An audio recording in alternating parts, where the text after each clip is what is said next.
தனுசு ராசிக்காரர்களுக்கெல்லாம் இந்த அடுத்த 100 நாட்கள் என்ன நடக்க போகிறது? இது என்ன சார் புதுசாக இருக்குது? அடுத்த 100 நாள் சனி பகவான் 10ஆம் இடத்தை பார்க்குறார்.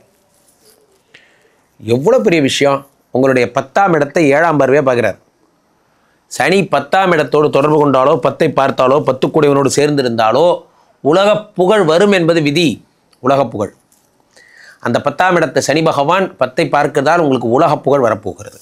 எழுதி வைத்துக் கொள்ளுங்கள். அடுத்ததாக உங்களுக்கு என்ன நடக்கிறது என்றால், அது என்ன தொழில் பண்ணுறீங்களோ அது பிராண்ட் ஆகுறீங்க. நீங்கள் தான் சார் பிராண்டு, அடுத்த பிராண்டே நீங்கள் தான். ஸோ அப்போ பிராண்ட் ஆகுது. 8ஆம் இடத்துல குரு பகவான் மட்டும் உச்சமாயிட்டாருன்னு வச்சுக்கோங்களேன். இந்த அக்டோபர் 18க்கு அப்புறம் எப்போ நவம்பர் 2nd வீக் வரைக்கும் சாதாரண அஷ்டம குரு கிடையாது, உங்களுக்கு வீரபாண்டிய அஷ்டம குரு. ஏன்னா 8ஆம் இடத்துல உச்சம் பெற்ற குரு பகவான். உச்சம் பெற்ற குரு பகவான் பண்ணுற வேலையெல்லாம் சும்மா கிடையாது.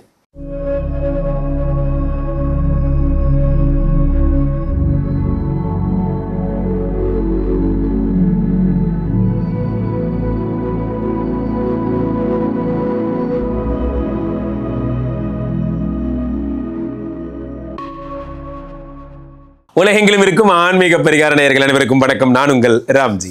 தனுசு ராசிக்காரர்களுக்கெல்லாம் இந்த அடுத்த 100 நாட்கள் என்ன நடக்க போகிறது? இது என்ன சார் புதுசாக இருக்குது? அடுத்த 100 நாள்னா என்ன? அடுத்த 100 நாளில் ஆரம்பிச்சே 10 நாள் முடிஞ்சு போச்சு. அடுத்த 90 நாள் வேணால் வச்சுக்கலாம்.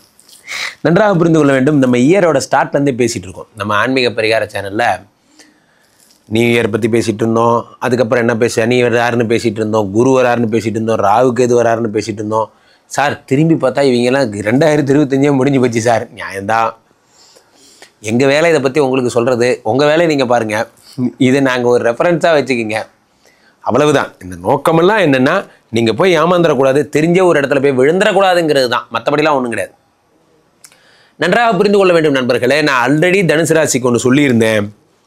சனி கொடுத்தால் எவர் தடுப்பார்? சனி பகவான் 10ஆம் இடத்தை பார்க்குறார். எவ்வளோ பெரிய விஷயம்! உங்களுடைய 10ஆம் இடத்தை 7ஆம் பார்வையாக பார்க்குறார். சனி 10ஆம் இடத்தோடு தொடர்பு கொண்டாலோ 10ஐ பார்த்தாலோ 10 கூடியவனோடு சேர்ந்திருந்தாலோ உலக புகழ் வரும் என்பது விதி.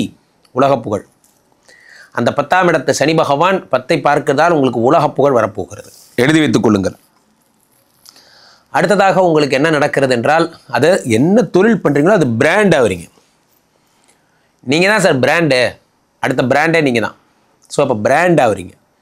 அதே மாதிரி 10ஆம் இடத்தை என்ன நடக்கிறது என்று பார்த்தா, இந்த சனி பகவான் தருகின்ற பலன்களைப் போலவே 4ஆம் இடத்து சனி பகவான் என்ன தருகிறார்? 3 கூடையவர் வக்கரம் பெற்று விட்டார். இதுதான் பிரச்சனை. தனுசு ராசிக்காரர்களுக்கு இருக்கிற மிகப்பெரிய பிரச்சனையே என்னென்னா, இந்த இந்த வறுமை. நன்றாக புரிந்து கொள்ள வேண்டும் நண்பர்களே. உலக புகழ் பெறுறது பிராண்டிங் வேறு, சேல்ஸ் வேறு. பிராண்டிங் வேறு, சேல்ஸ் வேறு.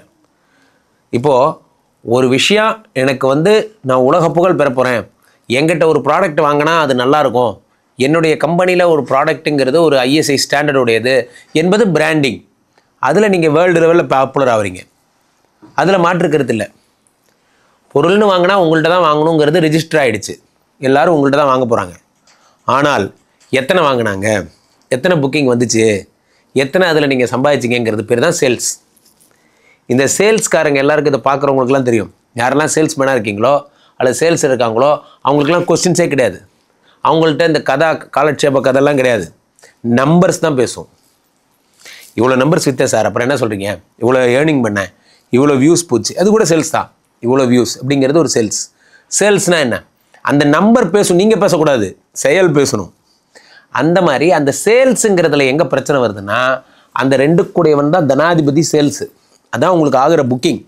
அவன் போய் வக்கரமாயிட்டான். இப்போ பிரச்சனை என்னென்னா, பிஸ்னஸ் மேனாக இருந்து இதை பார்க்குறவங்கலாம் தயவுசெய்து பிராண்டிங்கை கொஞ்சம் கீழே விட்டுட்டு சேல்ஸ் இன்க்ரீஸ் பண்ணுங்கள் நண்பர்களே. இது 2 கதை. 2 இப்படி கணவன் மனைவி கதை மாதிரி தான். சில நாட்களில் கணவர் குரல் வீட்டில் மேலோங்கி இருக்கும், சில நாட்களில் ஒய்ஃப் குரல் வீட்டில் மேலோங்கி இருக்கும். இவங்க குரல் மேலோங்கி இருக்கும்போது அவங்க அமைதியாகிடணும், அவங்க குரல் மேலோங்கி இருக்கும்போது இவங்க அமைதியாகிடணும். அதுதான் குடும்பம். அந்த மாதிரி சேல்ஸ் டவுனாக இருக்கும்போது பிராண்டிங்க்கு செலவு பண்ணக்கூடாது, பிராண்டிங் டவுனாக இருக்கும்போது சேல்ஸுக்கு செலவு பண்ணக்கூடாது. அவ்வளோதான், சிம்பிள். இப்போ நீங்கள் சேல்ஸை பற்றி ஃபோக்கஸ் பண்ணுங்கள். தனுசு ராசிக்காரர்கள் சேல்ஸை பற்றி ஃபோக்கஸ் பண்ணுங்கள். 2 கூடையவர் வக்கரம் பெற்றிருக்கிறார். 8ஆம் இடத்துல குரு பகவான் மட்டும் உச்சமாயிட்டாருன்னு வச்சுக்கோங்களேன். இந்த அக்டோபர் 18க்கு அப்புறம் எப்போ? நவம்பர் 2nd வீக் வரைக்கும் சாதாரண அஷ்டம குரு கிடையாது, உங்களுக்கு வீரபாண்டிய அஷ்டம குரு. ஏன்னா 8ஆம் இடத்திலே உச்சம் பெற்ற குரு பகவான். உச்சம் பெற்ற குரு பகவான் பண்ணுற வேலையெல்லாம் சும்மா கிடையாது. முதல் விஷயமாக உங்களை 12ஆம் இடத்தை பார்க்கிறார், அடுத்து 2ஆம் இடத்தை பார்க்கிறார், அடுத்து 4ஆம் இடத்தை பார்க்கிறார். நல்ல விஷயந்தான். ஆனால் 8ல் குரு மறைஞ்சிட்டா என்ன அர்த்தம் சார்? இப்போ பொதுவாக சொல்கிறோம், சந்திராஷ்டமத்தை சந்திராஷ்டமம் தான் நீங்கள் யோசிக்கணும். எப்படியே சந்திராஷ்டமத்தை சந்திராஷ்டமம் தான் நீங்கள் யோசிக்கணுமே தவிர சந்திராஷ்டமத்துக்கு வேறு பேர் வைக்கக்கூடாது. இல்லை சார், எனக்கு வந்து மகர ராசிக்கு 7 கூடையவன் சந்திரன், அந்த 7 கூடையவன் 8ல் மறைந்து விட்டான், அப்படிலாம் பொருள் கொள்ளக்கூடாது. சந்திராஷ்டமம்னா பொதுவாகவே மனோகாரகன் பாதிக்கிறான் அப்படின்னு நம்ம புரிஞ்சுக்கிறோம் இல்லையா? அந்த மாதிரி இந்த அஷ்டமங்கிற ஸ்தானங்களுக்கு சில பலன்கள் உண்டு. ஃபார் எக்ஸாம்பிள், ஜோதிட சாஸ்திரத்தில் நுட்பமாக போனீங்கன்னா உங்களுக்கு இது புரியும். குரு பகவான் உங்களுக்கு 1-4 கூடையவர் 8ல் மறைகிறார். 1-4 கூடையவர் 8ல் மறைகிறார். 8ஆம் இடத்துல மறைஞ்சாலே தோஷம், அதில் உச்சம் பெற்ற குரு பகவான்கிறது இன்னும் தோஷம். இப்போ தனுசு ராசிக்காரர்களுக்கு இந்த ஒரு மாதம், இந்த ஒரு வருடம், ஃபார் எக்ஸாம்பிள் இந்த அக்டோபர் 18லேருந்து நவம்பர் 2nd வீக் வரைக்குமே ரொம்ப டஃப்பான மந்தாக இருக்கும். எதில்? வயிறு, லிவர், கிட்னி சம்மந்தப்பட்ட உடல் ரீதியான பிரச்சனைகளில். 4னா என்ன? ப்ரமோஷன், உயர்கல்வி, உயர் பதவி, மதிப்பு, மரியாதை, வீடு, மாடு, மனை, இடம், கட்டட தொழில் செய்பவர்கள், இது மாதிரி நீண்டுக்கிட்டே போகும் இந்த பட்டியல். அம்மாவோட உடல்நிலை, இது எல்லாத்துலேயும் பிரச்சனை வரும். அம்மாவோட உடல்நிலை பிரச்சனை வரும், வீடு மாடு மனையில் பிரச்சனை வரும், இது எல்லாத்தையும் பாதிக்கும். காரணம் என்னவென்றால் உங்களுக்கு 10ஆம் இடத்திலே வருகின்ற இந்த 8ஆம் இடத்திலே வருகின்ற குரு பகவான் உச்சம் பெற்ற குரு பகவானாக இருப்பதால். பாயிண்ட் நம்பர் 1 அதுதான். அடுத்ததாக சனி பகவான், இந்த 8ஆம் இடத்து குரு பகவான் உச்சம் பெற்றதை சொன்னோம். அடுத்ததாக இந்த சனி என்ன செய்வார்? 4ஆம் இடத்துல இருக்கின்ற சனி 4, 5, 6ஐ பார்க்கிறார். சரி, எப்படி சுற்றி பார்த்தாலும் 6ஆம் இடத்தை சனி பார்க்கக்கூடாது. இந்த பக்கம் என்னடானா 8ல் குரு உச்சமாகக்கூடாது. 8ங்கிறது என்ன? வறுமை, கடன், கஷ்டம். அஷ்டம சனி பேர் என்ன? அஷ்டமன்னா 8. அஷ்டம சனி பிரச்சனை தான் தருவார். சந்திராஷ்டமம்னு சொல்கிறோம். அப்படின்னா என்ன? சந்திரன் அஷ்டமத்தில் மறைகிறான், 8ஆம் இடத்தில் மறைகிறான், அது பிரச்சனைன்னு சொல்கிறோம். சனீஸ்வரன் என்ன செய்கிறார்? 8ஆம் இடத்துக்கு குரு பகவான் என்ன செய்கிறார்? 8ஆம் இடத்துல உச்சம் பெறுகிறார். இது பேர் என்ன? அஷ்டம குருன்னு சொல்கிறோம். அப்போ எப்படி சுற்றி பார்த்தாலும் இந்த குருங்கிறவர் உங்களுக்கு கண்டிப்பாக நல்லது பண்ண போகிறது இல்லை. நீங்கள் தயவுசெய்து புரிந்து கொள்ள வேண்டும். இதுதான் ஒரு மிகப்பெரிய பிரச்சனை. அப்போ ப்ரமோஷன் லிஸ்ட்டில் உங்கள் பேர் எவ்வளோ ட்ரை பண்ணேன், காயம் என்ன பண்ணுறது, நீங்கள் தான் நெக்ஸ்ட் டிஜிட்டல் ஹெட்டுன்னு எவ்வளோ ட்ரை பண்ணேன், பட் கொஞ்சம் டைம் ஆகுது, ஒரு 4 மாதம் ஆகுது போன்ற டிலேஸ். அப்போ நீங்கள் என்ன பண்ணணும்? இந்த நேரத்தில் உங்கள் பர்ஃபார்மன்ஸை அதிகமாக பண்ணணும். இந்த அக்டோபர் 18லேருந்து நவம்பர் 2nd வீக் வரைக்கும். சார், இப்போ நான் என்ன செஞ்சால் நீங்கள் இந்த ப்ரமோஷன் கிடைக்கும்? நீங்கள் ஓப்பனாகவே கேட்குறேன், நான் என்ன செஞ்சால் கொடுப்பீங்க சொல்லுங்கள், சொல்லிடுங்க, நான் செஞ்சிட்றேன், அவ்வளோதானே. நீ இதை மட்டும் அச்சீவ் பண்ணி கொடுத்துட்றேன். அதை அச்சீவ் பண்ணுறதுக்கான வழிகளை நீங்கள் பார்க்கணும். சிம்பிள், அவ்வளோதான் சார், சிம்பிள். அதை அச்சீவ் பண்ணுறதுக்கான வழிகளை பாருங்கள்.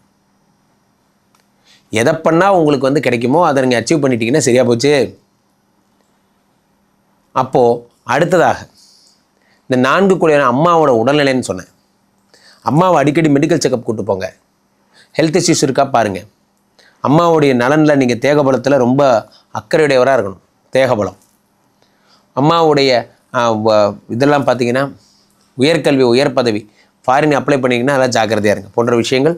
ஸோ தனுசு ராசிக்காரர்களுக்கு இந்த டைம் நீங்கள் ப்ரூவ் பண்ண வேண்டிய டைம் அக்டோபர் 18லேருந்து நவம்பர் 2nd வீக் வரைக்கும். மற்றபடி சூப்பராக இருக்குது. கீழே போய்ட்டு இந்த 2 நம்பரை கூப்பிடுங்க. உங்களோட சொந்த ஜாதகத்தை பார்த்துக் கொள்ளுங்கள். உலக புகழ் வாய்ந்த நமது விஸ்வரூப விஷ்ணுமாயா எழுந்திருக்கின்ற புனிதமான ஸ்ரீமடத்திலே தினசரி நடக்கின்ற வைபவங்களில், ஹோமங்களில் கலந்து கொள்ளுங்கள். மீண்டும் நல்ல பதிவில் சந்திப்போம். நன்றி, வணக்கம். இங்கே ஸ்தாபிதம் செய்யப்படுகிறார் விஷ்ணுமாயா. அது தமிழ்நாட்டில் இங்கே போரூர் கார்டன் ஃபேஸ்டிவலில் ஸ்ரீமடத்தில் மட்டும்தான் இருக்கிறது. வேற எங்கேயும் இவருக்கு ஆலயங்கள் கிடையாது. நம்மளுடைய வேலை இல்லை, குழந்தை இல்லை, நமக்குடைய எதிர்காலம் கேள்விக்குறியாக இருக்குது, கள்ளத்தொடர்பு, ஏமாற்றம், துரோகம் போன்ற பிரச்சனைகளுக்காக ஸ்பெசிஃபிக்காக பண்ணுற ஒரு ஹோமம். இந்த ஹோமம் 48 நாள் தினமும் பண்ணுறோம். இப்போ நீங்கள் புக் பண்ணுறீங்கன்னா இன்னிலேருந்து 48 நாள் இந்த ஹோமம் பண்ணி உங்களுக்கு அந்த பிரச்சனைகளை சேலஞ்சிங்காக சரி பண்ணி தரோம். ஸோ விஷ்ணுமாயா சாத்தனுடைய ஆலயத்திற்கு நீங்கள் வாருங்கள், இந்த ஸ்ரீமடத்திற்கு வாருங்கள், வந்து இந்த ஹோமத்தில் கலந்து கொள்ளுங்கள். இதை பற்றி தரவுகள் கீழே போயிட்டு இருக்க நம்பரை கேட்டு தெரிஞ்சு புக் பண்ணிக்கிட்டு இந்த ஹோமத்தில் நீங்களும் பங்கெடுக்கலாம்.